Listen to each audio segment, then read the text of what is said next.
Hello and welcome to Comic Books and You. Today we're going to be covering Les Trois Vieillards du Pays d'Aran, which is the third book in the Thorgal series. We've been doing a bunch of shorter videos lately. This one will likely be significantly longer, as this is a fairly large book overall. There isn't too terribly much in this one. It's really a self-contained story with a start, middle, and end, and nothing connected to any of the other Thorgal stories or very loosely tied together.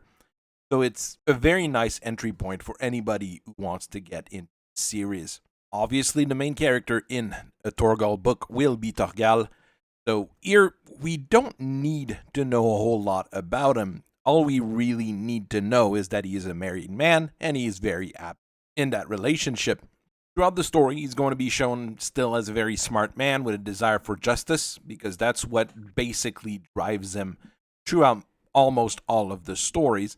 But the love for his wife is probably the even bigger driver in this particular story. He is physically strong. His strength is not used very aggressively throughout this book. He's fairly peaceful overall, I would say, compared to what you would expect from Conan expy, more or less.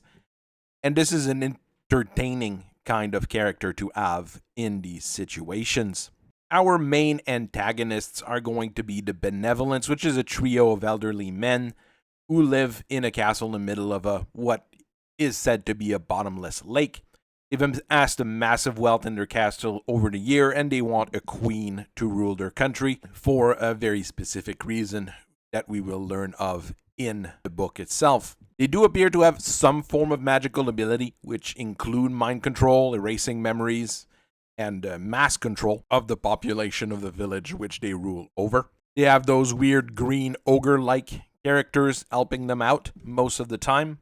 But the Benevolents also have Jadawin to help them out. He's a small, ugly, imp-like creature that serves the Benevolent and tricks Thorgal, Aricia, to come to the land of Aran, and anybody else that wants to go there for fame and fortune. He's extremely emotional. He's prone to violent outbursts, which is backed by the strength of the people of Aran, or the evil ogre-like creatures that serve the Benevolents. By himself, he is not very strong. As soon as he is alone or isolated, he will act extremely cowardly. We are also introduced to a group of warriors that will compete for a title of king of Le Pays d'Aran. In it, as you can see, you've got a wide variety of ethnicities and locales, I would say. But the three most important one would be Sigurd, which is a noble knight with whom Thorgal strikes a short alliance. Karshan Durizen, who is apparently a Viking warrior, but with his name, maybe is simply Germanic. He thinks that strength is the most important thing in life. And you have Volsung de Nicor, who's a scheming and wicked warrior who believes his mind is his greatest weapon. Our story begins as Thorgal and his wife Aricia are traveling in a forested, mountainous area, I would say probably in Northern Europe, when they are called upon by Jadawin, who invites them to a festival in the local village of Aran. They get to the village, which is pretty poor from what we see here, but visitors are offered a necklace if they can free it with a single arrow, as there's 4 ropes holding it up. Thorgal's not feeling it, and he's definitely not wanting to be a part of this whole thing, but Aricia grabs an arrow, walks up to the necklace, and cuts it loose. This is apparently a reference to something Alexander the Great did. Right after this happens, the Benevolents show up and basically kidnap Aricia, while the villager and Jadawin knock out Thorgal and throw him out of the village. This is probably the most violent scene we have of Thorgal in this particular book, surprisingly enough. In the middle of the night, Thorgal swims to the castle and scales the wall using a grappling hook that he shoots up with his bow. You have to remember that Thorgal is a great archer. This is a thing that we've seen in one of the previous books, and a thing that is repeated over the course of series. In the castle, he learns that the Benevolents have a plan to marry off Aricia to a lord, which would win a series of competition, and that they're scheming something in the dark recesses of their castle. He follows Jadawin to find Aricia, but she doesn't seem to remember him and starts yelling, alerting the guards, who are the big green ogre-like monsters that serve the Benevolents. Thorgal runs away, chased by the guards, and he jumps off the castle into the lake. This pretty cool panel spread here for his dive. Later on, the competition to become named King of Aran begins with a squad of warriors from around the world chasing a set of 3 golden swords. We can recognize Thorgal here as the only guy with his head covered with a full helmet. I mean, the Benevolents must not be the smartest old men in the world, or maybe they're half blind because they're old, something like that. Under his full helmet, Thorgal helps another warrior, Sigurd, after Volsung shoots down his horse with a bow, pulls him away, and gets to the cliff wall, where at the top of the cliff and the mountain, the 3 golden swords are kept. 2 of them scale the side of the cliff together, helping each other out, and they recover 2 of the swords. They throw the 3rd one out to the remaining warriors, and the remaining warriors fight over the 1 remaining sword. They go back down, once again helping each other out, but as they get to the bottom, they split up for a short minute, and Volsung, uses his bow once again and murders Sigurd with an arrow in the back and steals his golden sword. Thorgal swears vengeance. After coming back, the 3 winners, Karshan, Volsung, and Thorgal, are given a boat to go and recover a key from a guardian as their second test. Part of the test is that all 3 of them have to come back alive as well. We get this fairly nice scene here with the boat. Fairly impressive in terms of the art. They go through a whirlpool, and the 3 land on a mysterious island where a beautiful woman is keeping 3 keys. 1 of gold, 1 of silver, and 1 of lead. First one to try is Karshan, who makes a show of strength, and the woman uses her magic to make a rock explode over his head. But Volsung binds her and gags her by going behind her, and after tying her up, gets the keys. Thorgal tries to intimidate Volsung in order to free the woman, not because he wants a key, really because he wants to free her. But Karshan knocks him out. The 2 villains walk away with the key of gold and the key of silver, and Thorgal takes his time to rescue the woman. He's given the lead key, along with some tips on how to possibly best the Benevolents. Once they come back, they walk through a massive treasury, basically a whole room filled with gold and other golden artifacts. And the competitors get to choose a door to the second world. There's 3 doors. 2 are wrong and 1 is right. There's the door of water, the door of air, and the door of fire. The first one to choose is Karshan, who takes the door of water. Volsung takes the door of air, and Thorgal goes through the door of fire as the last one choose. Luckily for him, it's the right door. We have to, give the book that. When he reaches a second world, he meets with the key guardian, and she gives him more hints on how to defeat the Benevolents, saying that there's 2 ways to win, one which will lead to defeat, and one which will lead to ultimately to his victory. So he has to think of what he needs to do, because she doesn't seem to be able to give him the exact way of freeing his wife. He goes through another door and enters the castle once again, but when he goes through the treasury, it's completely gone. The village that's outside is absolutely missing. And as he walks through the castle, he is met by 3 young men, which give him a potion that was the object that he was searching for. And Thorgal at this point realizes that he's actually been sent back in time and is talking to the young version of the Benevolents. He understands as well that the potion is what allows them to extend their lives and live almost forever. And in response to this, what he does is actually spill the potion, which causes the Benevolent to rapidly age and die. Thorgal walks out of the fog that this caused, and he is brought back to the present, where Aricia has recovered her memory, and Jadawin panics because he sees his masters dead. The ugly little imp decides to threaten Thorgal with a polearm, but he is crushed by a falling rock as the castle starts to collapse. Our heroic couple managed to flee by jumping into the water and swimming outside of the castle under a massive gate as the whole castle explodes. That might be a little bit much, let's say, but that's what happens. And as they reach the shore, they go back to their own travels in peace.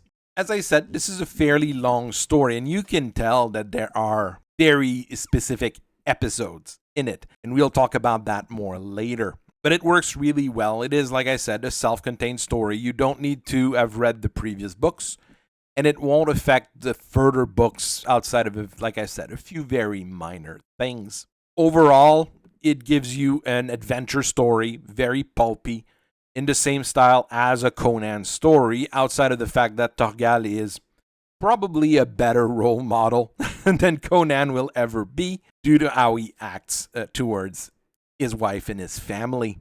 For the cover of this particular issue, I don't really like it a whole lot. It's not horribly bad, but it is a lot weaker than the previous issues we had overall, except for the strong branding at the top, which remains strong throughout the entire series. This, yeah, it would be decent enough as, let's say, a Conan cover or something along those lines, but it doesn't reflect the story really well.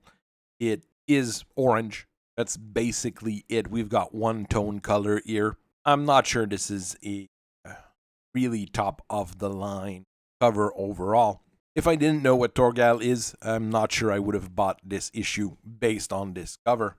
This seems to be an older edition, or at least a copy of an older edition. The back panel is different than the previous books that I had, and it doesn't have the full timeline of Thorgal in the last page. Having just checked inside, it dates from 2022, so it can't be that old either. It was on a discounted rate as well. It was something like $8.95 rather than the standard $20 or so for a hardcover French comic. So it was a decent enough buy overall there. This is the first truly standalone book. We don't have here's what happened to the character, who the characters are at the start. It just starts directly. It's overall a great hardcover. The binding is pretty good. The cover itself doesn't scratch or damage itself. And I've been using and reading it a lot more than some of the other books I've had, which got damaged fairly quickly. So I'm fairly happy with the quality of this particular book. We're going to do things a little bit more differently this particular review, just because I wanted the pictures to have at the end. So you'd have something to look at and not just hear me talk. We're going to start with the story elements this time around. It's really nice to see that Thorgal's motivation throughout the entire story is literally to protect and rescue his wife. He's ready to sacrifice everything for this. I mean, he was ready to die in the past to save his wife and at the same time rescue the villagers around Benevolents castle, because that's a side effect of it, which is a very nice thing that you probably wouldn't see in any Conan stories, as an example, or in most modern comics in general. Le Pays d'Aran could represent the Aran Islands, which is near Ireland, but it doesn't fit the geography that we see in the book. This is basically just a mythical country that exists in Europe in general, more than likely Northern Europe, with how it's mountainous and you've got a lot of forested area. We are still, though, playing by Conan's playbook in this one compared to the previous two books. Thorgal shows up, causes a stir, ends up fighting someone that is evil and despicable, and saves the day, even though that's not his main objective.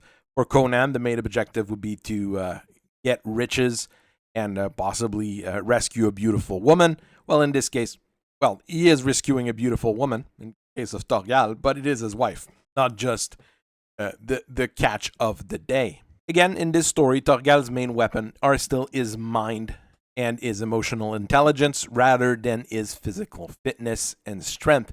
He does show that he is a great archer once again in this story, but it's not what he uses to, defeat all of his enemies.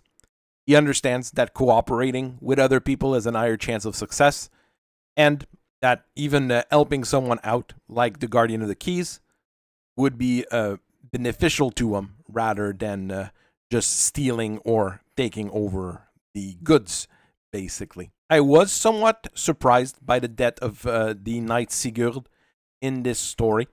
I would have expected him dying trying to save Thorgal, or to be a wolf in sheep's clothing, which is maybe my interpretation due to the fact that I have read far more modern books recently. Benevolents, on the other hand, they're evil from the start, as you see that their evil is based on greed, a desire for immortality, which makes them very typical villains in this type of pulp stories, or even in older epic style stories. I am usually not a big fan of time travel. It generally messes up stories a bit more than improves them. But in this case, it helps the story and it kind of fits in a mystical, magical manner. With Thorgal's sacrifice, he saves everybody, basically. And his decision was to save people rather than a desire to be, the victor. Basically, he does understand as well that if he were just to bring back the potion, he'd probably get eliminated by the Benevolents right away after they've gotten their immortality juice once again. Overall, this is a pretty good moral tale and something that you could give to any reader of any age to learn various lessons, which is far more than can be said in a lot of modern comics that try to do that deconstruction stuff or try to go too in-depth with the characters rather than focusing on what is right.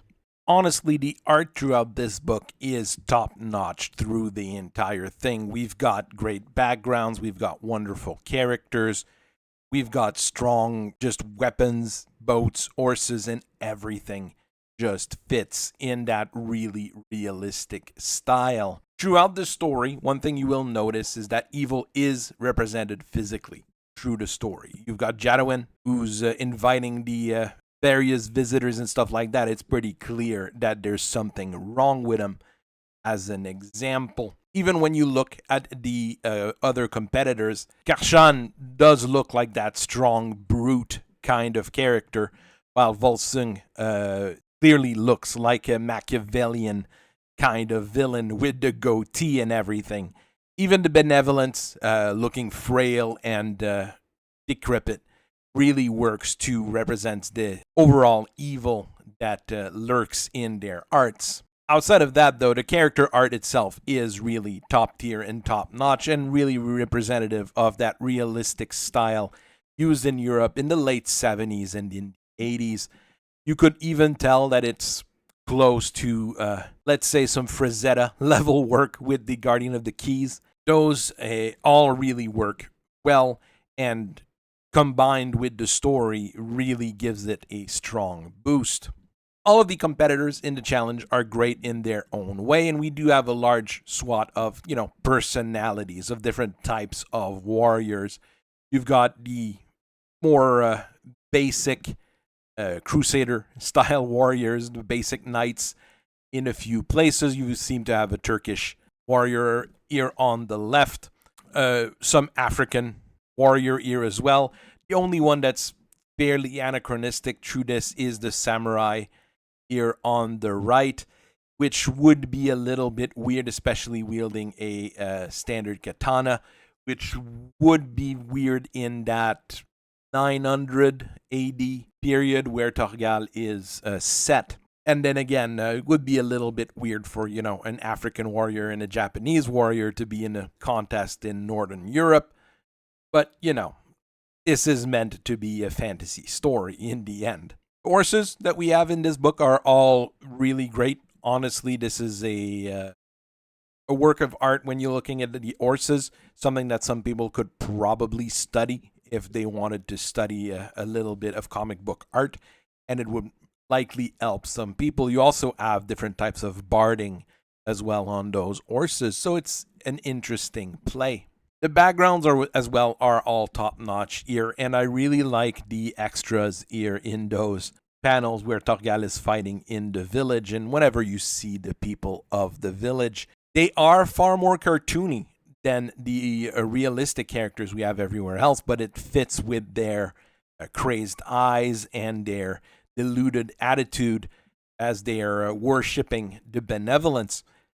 Kind of a thing that is fun to see as a disconnect here between reality and the fantasy of the story. The village itself is really great. It's really poor, it's really derelict, but if you look at the attention to detail in this particular shot, you feel the thatch roof on there. You have all sorts of people. They're not like uniform, and they're doing regular things you would see people doing during a festivity. So it's an interesting piece, just this one here. And there's a lot to decompress while looking through it. Panel work overall is fairly basic. It's a weakness in a lot of Franco-Belgian comics, as we've seen. And in Thorgal, it's often enough very basic as well. But there's a few exceptions, like the diving scene here, where panel work is used to great effect. But it's an exception rather than the rule, like you see in more modern comics, especially the American-style comics.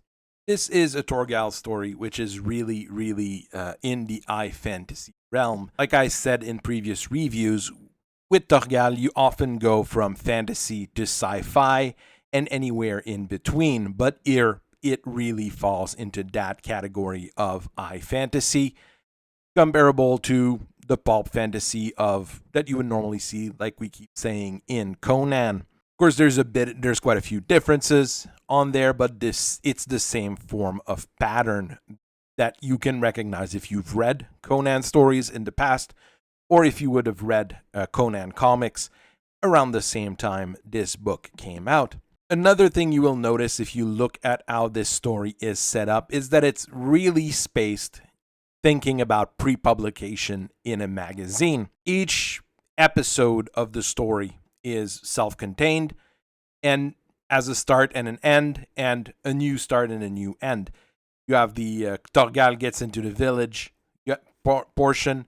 You have him infiltrating the castle. You have the first part of the competition, the second part of the competition, the third part of the competition, and the ending. Each of those are meant to be put in a magazine, 4 to 6 pages, in Magazine Tintin, published every week for a month and a half or so, and then the book itself would be published the month after. Probably the smartest way of doing these types of comics in the long run, and probably something that should be imitated in North American comics a little bit more, even though it would be very difficult with how ankle-bitey and drama-heavy the indie scene is. Overall, this is a fun story and a fun distraction from the weird sci-fi stuff we had in previous Thorgal book. It also doesn't feature, super heavy exposition like we had at the end of the previous book, and it's a lot easier to read overall. One other thing, though, is I'm not sure if this was the first Thorgal book that I read that I would be enticed to read a lot more of it unless it fell into my lap. And by that I mean go to the library and grab it from the rack there, which is how most people here in Quebec read comic most of the time in the long run. As part of a second show release in a magazine, it would be interesting overall, however, because you'd have that first Thorgal book the year before, the next year you have another one, then this year you've got this one. It would keep people quite entertained reading Magazine Tintin overall. If you read various other reviews, though, and if you look at the praise this book got overall, it is getting a lot of praise through various channels. I'm quite surprised by this in a way, but I also understand why, because it's the first real Thorgal story, and it's not just his past, it's not just what drives him, it's a story about who he is and who he should remain. This book doesn't grow the legendarium of Thorgal quite as much as the previous ones, but it does flesh out the universe around them and grounds them a little bit more in a realistic universe. This is a book I would recommend if you've read other Thorgal books in the past, or if you're interested in that particular pulp style storytelling and that kind of barbarian hero kind of story. So it might not be for everyone, but a lot of people probably would enjoy it. So I thank you very much for listening to me today. I hope you guys have a very nice rest of your day. Keep on reading comics, keep on enjoying them. I'll keep analyzing them and reviewing them. Goodbye.